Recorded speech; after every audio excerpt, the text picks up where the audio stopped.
Libre lang naman ang mangarap. Tsaka wala namang masama kung nangangarap ka. Kaya ako, may pangarap din ako. Pangarap kong maging seaman balang araw. Seaman? Di ba mahirap maging seaman? Sabi ng iba. Pero ako, di ako nakikinig sa mga sinasabi nila. Kasi gusto ko talagang maging isang seaman balang araw. Kaya't tungayan ninyo ang isang araw sa pagiging estudyante ko na nangangarap maging isang seaman balang araw.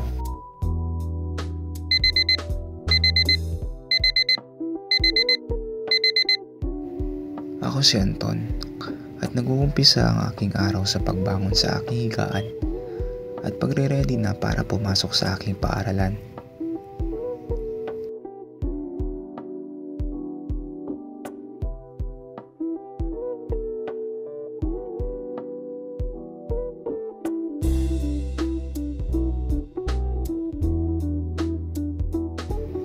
Nang makarating na ako sa aking paaralan, nagdali-dali akong pumunta sa aking first subject.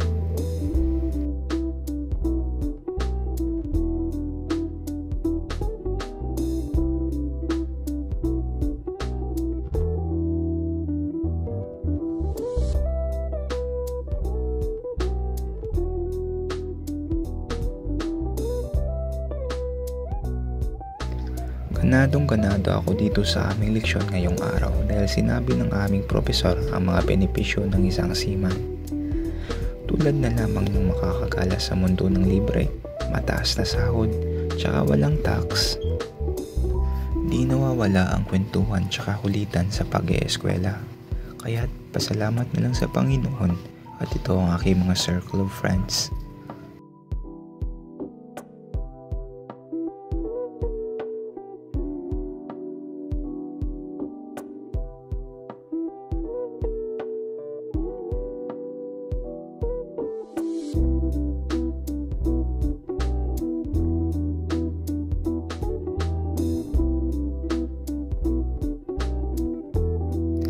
Dito ay ina-apply ko na ang aking mga natutunan sa aking mga professors at mga instructors. Dito ay nagbubuting-ting ako ng makina, kaya't pinapakita ko sa inyo itong mga parts na itong makina.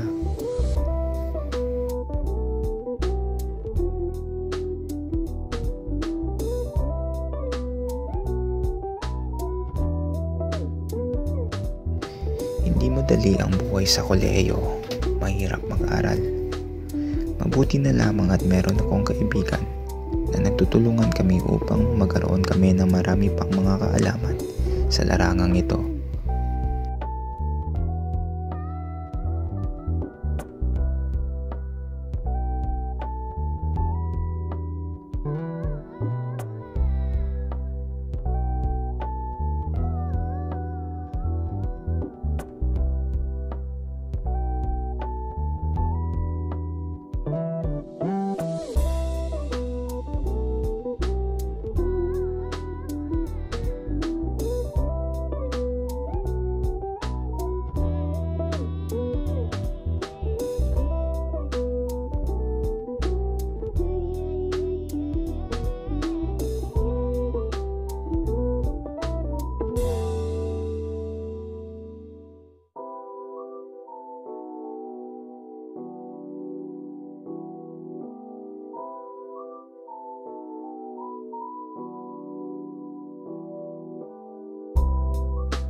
Libre nga lang talaga ang mangarap, pero kung aabutin ang pangarap, yan ang medyo mahirap. Pero walang mahirap, samahan ng sipag, tsaka diskarte, tsaka determinasyon. Maaabot mo rin ang iyong minimiting pangarap. Yan lamang po. Maraming salamat.